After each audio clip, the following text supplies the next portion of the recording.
Bem-vindo a bordo, eu sou o Cláudio Lucchesi, esse aqui é o Kowalski e estamos começando mais um Documento Revista Asas, junto com os nossos parceiros, a Elibraz, Embraer, a El Sistemas, Digex, ADTEC, Goodyear e Hangar 33.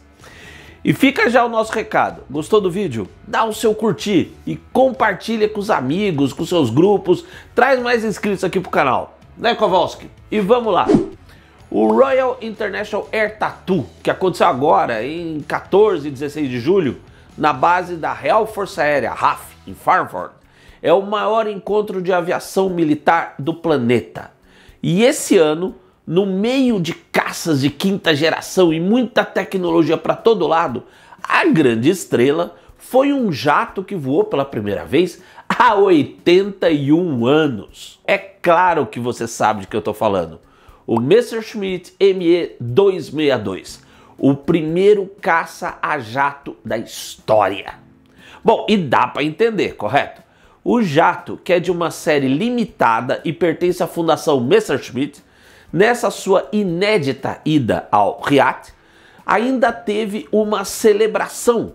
Afinal, foi praticamente o aniversário do seu primeiro voo, que foi em 18 de julho de 42. Então, nada mais apropriado que fazer esse vídeo agora sobre esse avião absolutamente incrível. Aliás, só mais um comentário sobre essa visita dele ao Riad. Com quase um século do seu projeto original, é impressionante como até hoje o design do 262 parece moderno e atual, mesmo ao lado de caças de última geração de hoje.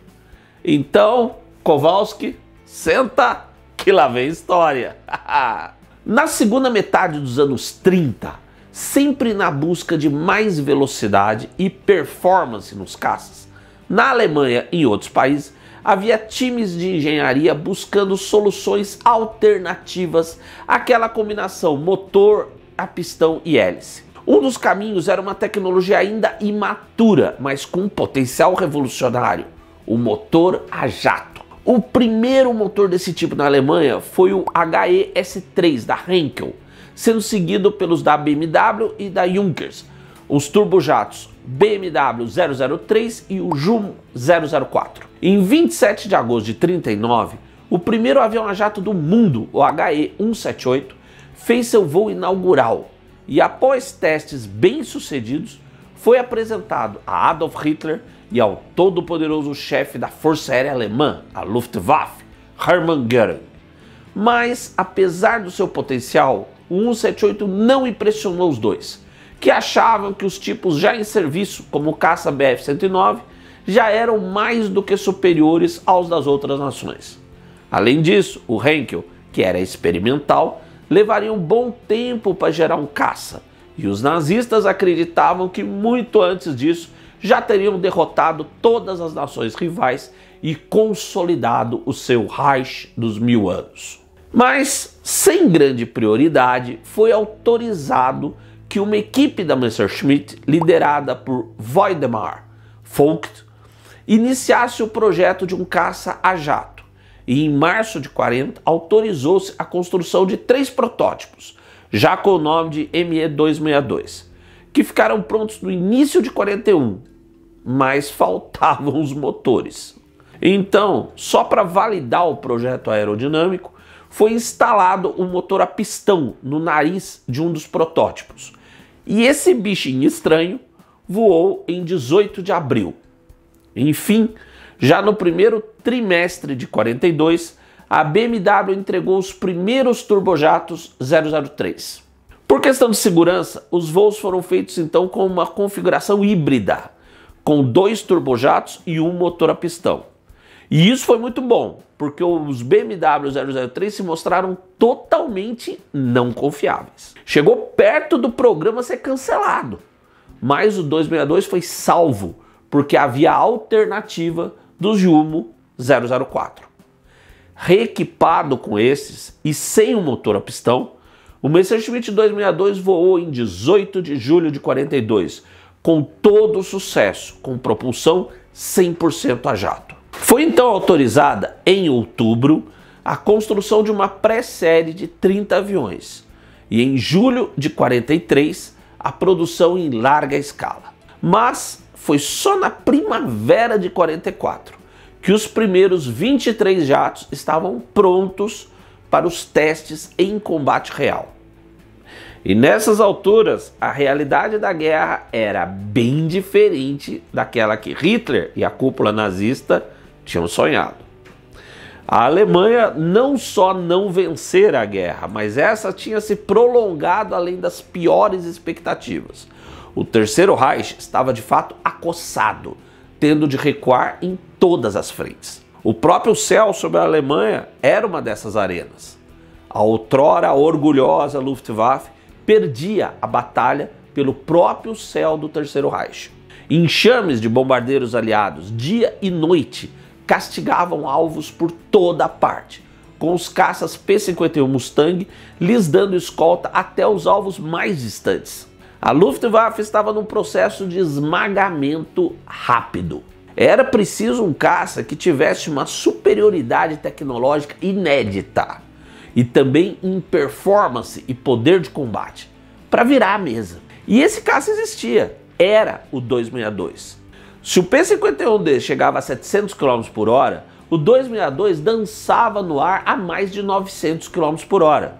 E se uma rajada de 3 segundos das 8 metralhadoras .50 polegadas de um P-47 Thunderbolt lançava um peso de fogo de 9 quilos contra um avião inimigo, os 4 canhões de 30 mm 262 despejavam nesses mesmos 3 segundos 45 quilos de fogo contra quem estivesse na sua mira. E isso nem o mais blindado bombardeiro aliado tinha como resistir. Mas não bastava que existisse o 262. Era preciso que houvesse em quantidade, que os esquadrões se reequipassem com ele, que os pilotos fossem retreinados e tivessem o mínimo de domínio de uma máquina tão revolucionária. Um primeiro esquadrão de conversão operacional colocou o caça-jato em serviço em abril de 44, mas inicialmente tinha apenas 16 deles. E aqui entra uma daquelas polêmicas da história. Numa demonstração do jato, Hitler ficou sabendo que ele podia ser usado também para ataque como bombardeiro, e isso o obcecou. Tornou-se uma insistência pessoal sua que se criasse e produzisse com a máxima urgência uma versão de bombardeiro que ele acreditava ser decisiva para devastar qualquer força aliada que ousasse desembarcar na Europa. O quanto isso de fato atrasou a entrada em ação do caça, ou o quanto este atraso foi preciso para o Jumo 004 alcançar o mínimo de serviçabilidade e confiabilidade, essa é uma discussão em aberto. Para mim, a resposta é uma união desses dois fatores. E no fim, para a sorte dos aliados, e de todos nós, né? Nenhum 262 estava disponível para atacar os desembarques da Normandia no dia D, em 6 de junho de 44. A primeira unidade de ataque, quase experimental, só começou a operar em julho. Era o Comando Schenck. Depois dele, houve apenas 2 unidades regulares de 262 como caça-bombardeiro, e nenhuma delas impactou de modo minimamente relevante no resultado das batalhas em terra. Apesar disso, é inegável que a Luftwaffe fez um esforço incrível para formar tripulações para o 262 e organizar unidades de combate. E em muitos sentidos até conseguiu obter sucesso nisso, apesar dos muitos obstáculos e dificuldades naquela altura da guerra. De fato, como se conseguiu montar uma força operacional de jatos, a primeira no mundo, e colocá-la em combate naqueles últimos 12 meses de luta, já foi em si um feito extraordinário na história da guerra aérea. Em 16 de agosto de 44, pela primeira vez, um bombardeiro pesado, um B-17, foi abatido por um caça a jato. Contando com sua alta velocidade como única proteção para escapar da fúria das matilhas de caças aliados, os 262 não usavam o ataque frontal ou o clássico às 6 horas pela retaguarda nos ataques aos bombardeiros. No primeiro caso, o ataque frontal, por causa da altíssima velocidade relativa de aproximação do alvo, que ficava em torno de 1.300 km por hora, deixando ao piloto parcas frações de segundo para mirar, enquadrar, acertar e fugir. E no ataque clássico por trás, se evitava por causa do longo tempo que o jato ficava exposto às armas do bombardeiro e aos seus caças de escolta. Em vez disso, se criou uma tática chamada de montanha-russa. O jato voava bem alto e dessa posição mergulhava contra a formação inimiga, passando pelos caças de escolta e em seguida pelos próprios bombardeiros. E aí subia, atacando os bombardeiros por baixo em subida, com seus canhões literalmente arrancando pedaços dos alvos. Geralmente bastava uma curta rajada para destruir um bombardeiro pesado. Fosse qual fosse, nenhum resistia. Mas simplesmente nunca houve caças a jato suficientes para impactar no rumo da guerra. A primeira grande ação contra os bombardeiros só aconteceu em 18 de março de 45, quando 37 jatos atacaram uma formação de 1.220 B-17 com 632 caças de escolta. Mesmo com tal disparidade, os jatos destruíram 12 bombardeiros, mas 3 262 foram perdidos. E o auge das ações veio no mês seguinte, mas sempre cada sucesso vinha com um preço já então insustentável aos alemães em aviões e tripulantes treinados. Contra formações de mais de 1.000 bombardeiros, escoltados por enxames de até 800 caças, se lançavam grupos de no máximo algumas dezenas de jatos. Além disso, os jatos exigiam pistas especiais, não operavam de qualquer base e precisavam de aproximações longas. Então, a inteligência aliada buscou identificar essas bases e grupos de caças eram enviados em patrulha de combate, pegando os 262 nesse momento delicado dessas finais longas para os pousos.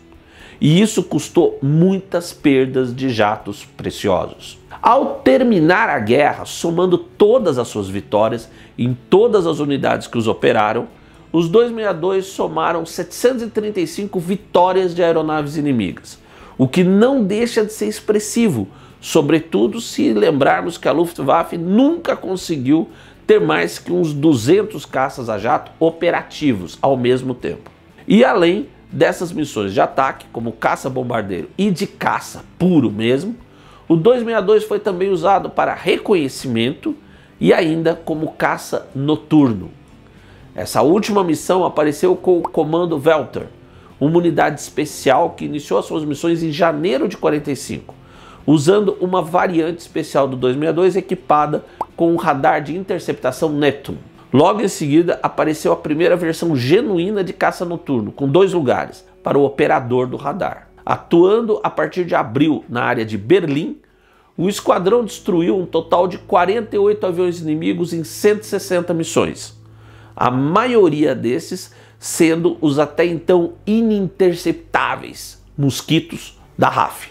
Enfim, terminada a guerra, os 4 principais países vencedores, os Estados Unidos, União Soviética, Reino Unido e França, trataram de pegar para si quantos 262 pudessem, inteiros ou em pedaços, e estudá-los ao máximo, extraindo tudo o que pudessem, tanto no campo tecnológico quanto operacional. Mas nenhum país colocou em serviço nenhum caça-jato derivado diretamente do 262. Curiosamente, porém, houve uma continuidade da produção do Messerschmitt no pós-guerra, na Tchecoslováquia. Nesse país, durante a ocupação alemã, a fábrica Avia tinha sido usada para a produção de componentes dele.